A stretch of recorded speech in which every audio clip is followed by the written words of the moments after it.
Marami sa atin ang ipinagmamalaking mayaman daw sila pagdating sa mga kaibigan. Palagi siyang masaya at maraming natatakbuhang kadamay.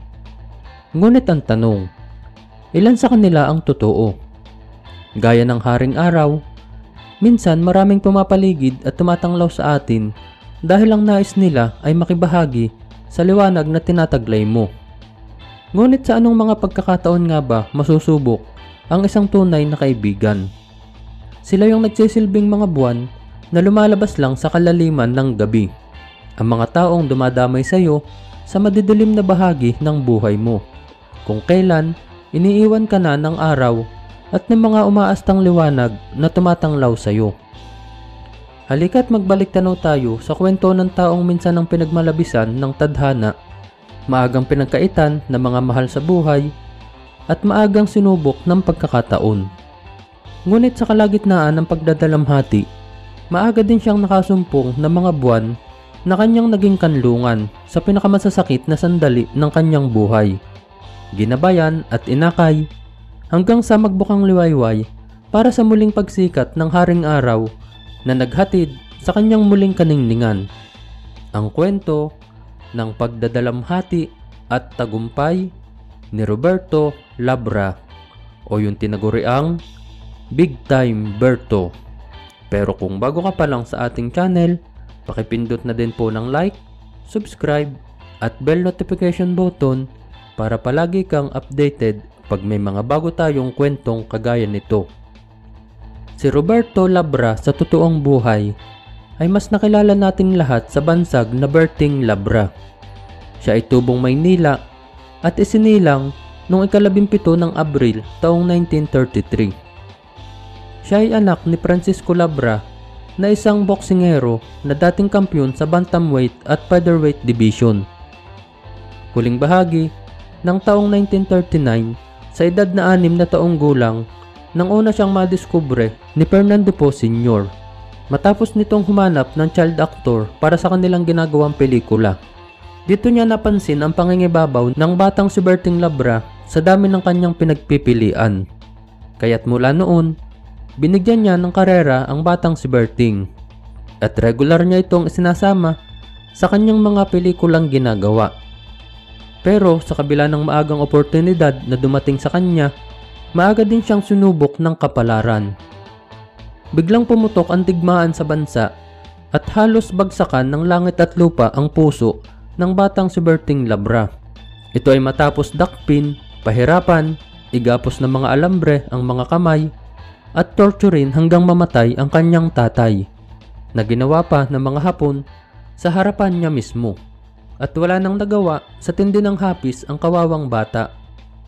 Sa gitna ng kanyang pagdadalamhati, si Fernando Po Sr. na mismo ang kumupkop sa kanya at tumayo bilang ikalawang tatay. Pagkatapos ng digmaan, doon na niya ito pinatira sa kanila at isinama sa kanyang mga ginagawang pelikula, gaya ng Palaboy ng Tadhana na hango pa sa kanyang karanasan sa mga Hapon, Sagor, Kantuboy, Alimudin, at marami pang iba. Dahil na rin sa pamamalagi niya sa tahanan ng mga Po, dito na rin niya nakilala si Ronnie na anak ni Fernando Po Sr.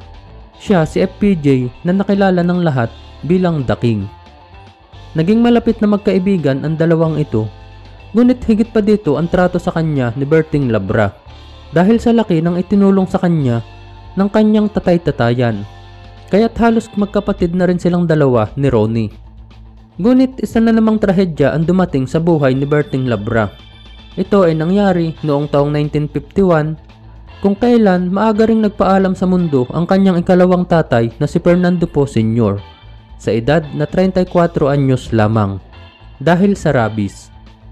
Balik na naman siya sa pagdadalamhati at sa pagkakataong ito, si Ronnie naman o si FPJ ang gumabay sa kanya at dahil nga halos magkaedaran lang silang dalawa, lahat ng naging proyekto ni FPJ ay isinasama niya rin si Berting Labra.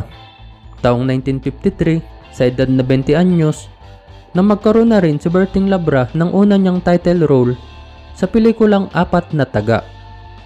At noong taong 1956, 5 taon pagkamatay ng kanilang tatay, Isinama naman siya ni FPJ sa pelikulang Lowest Gang na naging box office hits at pinagkaguluhan ng buong bayan na humantong pa sa pagkakauso ng lowest pants noong mga panahong yun. Dahil sa tagumpay na ito, nasundan pa ito ng nasundan ng marami pang version na nagpasikat sa lahat ng mga miyembro ng Lowest Gang kasama na si Berting Labra. Pagpasok ng dekada 60, isang malaking dilubyo naman ang pamamayagpag ng sindikatong Big Four sa mga taga-showbiz. Meron na po tayong hiwalay na kwento dyan, pakibalikan na lang po para hindi na humaba sa bahaging ito. Sa madaling salita, extortion racket ang trabaho nila sa mga artista na kapag hindi ka nagbigay, ay sisirain nila ang karera mo sa pamamagitan ng pagbubuhos ng asido sa mukha, haharasin, gagahasain sa mga babae, at ang pinakamasaklap ay pinapatay ang mga pumapalag sa kanila.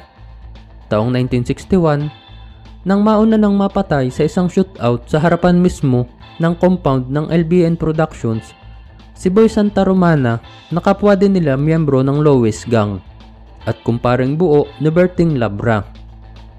Buwan naman ng Marso, taong 1963, isang hating gabi nandukutin si Berting Labra ng ilang pulis Quezon City na kalaunan ay napag-alaman na miyembro din pala ng grupong Big Four. Puwersahan siyang ipinasok sa sasakyan at habang nasa loob, dinibdiban siya ng baril at nagsimulang hingan ng anilay protection money. Nangyari ito dahil may nauna pa palang extorsyong naganap sa kanila at pumalya si Berting Labra na magbigay ng halagang 5,000 piso. Pero nang binalikan siya ng mga sandaling yun, wala pa rin siyang maibigay. Kaya't pagkatapos dibdiban, kinuha na lang ang kanyang relo at singsing at nagbantang papatayin na siya kapag hindi pa siya nagbigay sa susunod na mga araw. Ito ang nagpabagsak sa karera ni Berting Labra dahil nang malaman ng mga producer na hinahunting siya ng Big Four, wala nang magbigay ng proyekto sa kanya kahit extra man lang sa pelikula. Dahil lahat sila ay nangangamba na baka sa oras ng shooting na kasama nila si Berting Labra ay tsaka naman ito matsyempuhan ng sindikato at pati ang mga films nila ay madamay at sirain ng grupo at ayaw nilang ipagsapalaran ang bagay na yun. Humantong ito sa muling paghihirap ng pamilya ni Berting at araw-araw pa silang nangangamba para sa kanilang buhay. Ngunit nang pumalag si FPJ at si Erap sa sindikato, tsaka palang lumakas din ang loob ni Berting Labra para kalabanin sila. Tuluyan ang nagsalita si Berting Labra at isinalaysay niya sa Task Force Untouchables ang lahat ng kanyang karanasan at nalalaman. Ang Task Force Untouchables na ito ay ang grupo ng mga NBI at kapulisan na sadyang binuo para buwagin ang sindikato ng Big Four dahil sa dami ng mga report na natatanggap laban sa kanila. Dahil sa laki ng utang na loob niya sa pamilya ni FPJ, nagsalita pa siya na handa siyang sumalo ng bala para sa taong ito. Ganon sila kalapit sa puso ni Berting Labra at ganon din siya kagaling tumanaw ng utang na loob. At sa pagkakapatay ng Big Four kay Jess Lapid Sr. noong taong 1968, nabawasan na rin ang pangamba sa buhay ng mga taga-showbiz dahil sa pagkakahuli ng mga salarin. Dito pa lang unti-unting bumalik sa normal ang buhay nilang lahat kasama si Berting. Ngunit hindi pa man nagtatagal, taong 1969, isang taon pa lang ang nakakaraan. Napadamay naman si Berting Labra sa shootout kasama sina Eddie Fernandez na ikinasawi ng negosyanteng si Renato Pangilinan na nakalaban nila. Nakasuhan sila ng murder at nabilanggo sa munti sa loob ng 13 taon. Pagkalaya niya taong 1982, muli siyang nagbalik sa showbiz na sa kabutihang palad ay hindi pa nagsasarado ang pintuan para sa kanya. Sa tulong ng kaibigan na si FPJ, halos lahat ng naging pelikula niya noong buong dekada 80 at dekada 90 ay ginawa niyang sidekick si Berting Labra na muling nakabangon sa pagkakadapa at muling nagbalik sa kaningningan at pamamayagpag ang karera ni Berting Labra. Siya na rin ang tumayong tatay-tatayan ng mga naging anak ni FPJ. Mula sa pagiging child actor, si Berting Labra ay nakagawa ng higit 100 pelikula sa kanyang buong karera. At ang pinakahuli niyang nagawa ay noong taong 2007 sa isang comedy film kasama si Leo Martinez. Samantalang noong huling bahagi ng taong 2008, kumain sila sa labas kasama ang mga natitirang miyembro ng Lowest Gang na kanilang pinasikat noong dekada 50. Kasama rin nila ang may bahay ni FPJ at mga anak nito. At dito, masaya nilang binalikan ang nakaraan at si Miss Susan Roses na mismo ang nagpatunay kung gaano naging mabait at mabuting kapamilya si Berting Labra para sa kanila. Nagsaya sila noong buong araw na yun, ngunit yun na rin pala ang kanyang magiging huling paalam. Dahil pagsapit ng sumunod na taon, 2009, inatake na ng sakit na emphysema si Berting Labra hanggang sa hindi na niya ito mapaglabanan at tuluyang bumigay ang kanyang katawan lupa noong ika-10 ng Pebrero ng nasabing taon. Si Roberto o si Berting Labra ay pumanaw sa edad na 75 taong gulang. 2 buwan na lang bago ang kanyang ika-76 na kaarawan at ang kanyang mga labi ay nakahimlay sa patero sa Maynila. Lahat tayo ay nagnanais na maging tanglaw sa iba. Gaya ng Haring Araw, masarap makibahagi sa kanyang kaningningan. Ngunit ilan lang ang nananatili pagsapit ng madilim na bahagi ng kanyang buhay. Ikaw, kaibigan, sinasabi mo rin bang marami kang kaibigang nakapaligid sa iyo? Sigurado ka ba? Nakikilala mo ba sila?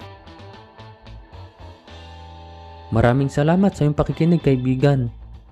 Hanggang sa muli. Paalam!